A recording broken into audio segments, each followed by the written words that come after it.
আসসালামু আলাইকুম। এই সবজিটার নাম কি আসলে আমি জানি না। কেউ বলছে এটা কামরাঙ্গা সিম, আবার কেউ বলছে বনস্তা। এটা নাকি ভর্তা বা ভাজি করে খেতে হয়। ভর্তাটাও নাকি মজা, কিন্তু আমি ভাজি করেই খেলাম আরকি।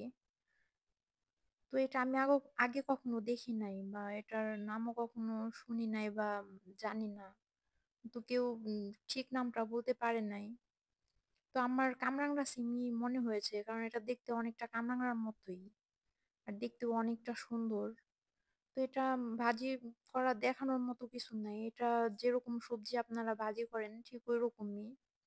তারপরেও আমি শুকনো মরিচ আর কালিজিরা বাগার দিয়ে এটা করেছি।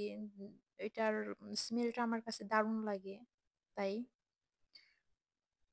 প্রথমে কালিজিরা, তারপর শুকনো মরিচ ফোড়ন দিয়ে পেঁয়াজ মরিচ দিয়ে সবজিগুলো দিয়ে দিতে হয়। তারপর আমি একটু হলুদ দিয়েছি, কারণ সাদা সাদা ভাজি আমার দেখতে ভালো লাগে না। এর জন্য যাতে সাদা না থাকে এর জন্য সামান্য একটু হলুদ দিয়েছি। পরিমাণ মতো লবণ দিয়ে ভেজে নিয়েছি। আর বেশি আঁচে জাল দিলে এটা আবার তলায় লেগে গেলে ওইটা কেমন যেন একটু ছেঁচড়া পোড়া গন্ধ হয়ে যায়।